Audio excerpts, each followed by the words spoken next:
Dear Neil, have searched for sane answers, S-A-N-E answers on what happened on that beautiful, warm Tuesday, September 11th, 2001. You, Neil, were so tanned and fit and happy to be leaving with me before dawn from Boston Logan Airport. You and I were traveling on separate planes to the California wedding of my daughter, Gina, your stepdaughter. You decided to go out for the wedding at the very last minute, and to help pay for the tickets, we held garage sales together. Neil, I will never forget you. When we said goodbye at the Boston airport, you, as a gentleman, were always carrying heavy items for me, and that morning you carried inside the terminal 2 large boxes full of toys for our grandkids that were there for the wedding as flower girl and ring bearer. You kissed me at the curb and said goodbye. Then you kissed me again inside and said, "See you, Ellen. I'll arrive 3 minutes after your plane lands," and walked away. But suddenly you came back and gave me a third kiss and a big hug. It was then I noticed you were very nervous. I thought it was because you were not used to flying. You then said goodbye for the third time and then left. I looked back to catch a last glimpse of you, and you were gone, out of sight. Neil, you never made it to the California wedding of Gina's at September 15th, 2001. I left 2 hours before you and had a scheduled layover in Chicago. It was there that I found out what had happened to you. Your plane, United Airlines, Flight 175, had crashed into the second tower of the World Trade Center.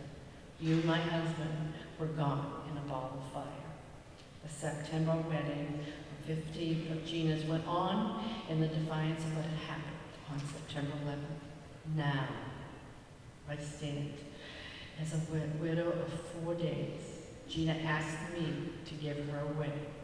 I wore 2 yellow roses and made a toast in your remembrance of you. Neil, my life as a widow is now very still and has an eerie feeling. I cannot hear your voice or see your handsome face. Many reminders make it hard, like your birthday, 2 days before Christmas. I will always remember July 30th, which would have been then our 14th wedding anniversary. There is nothing left here. There is no grave, no gravesite to see, no resting place, just an empty hole in my heart.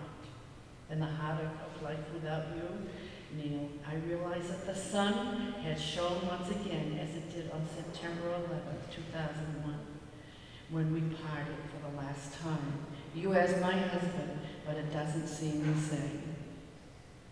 I had wanted to be with you so many times since that day, and I wished I was with you on the plane, giving each other comfort, like we had done so many times throughout our life and our marriage.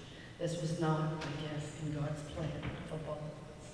Now it is my job to go on without you.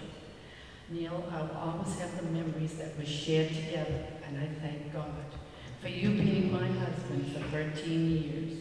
Now I walk all alone, for with death did we part. My hope and prayer to God is that we all find peace and comfort and support one another as we go on living without our loved ones. Peace and God bless us all. Ellen Mariani. I want to say what has happened since then. I had to instantly go on Social Security. That's not much money. They don't provide for glasses. They don't provide for dental. I live from food bank to food bank, and also Goodwill clothes. I ask people to walk with me, support me, and help me as I'm all alone.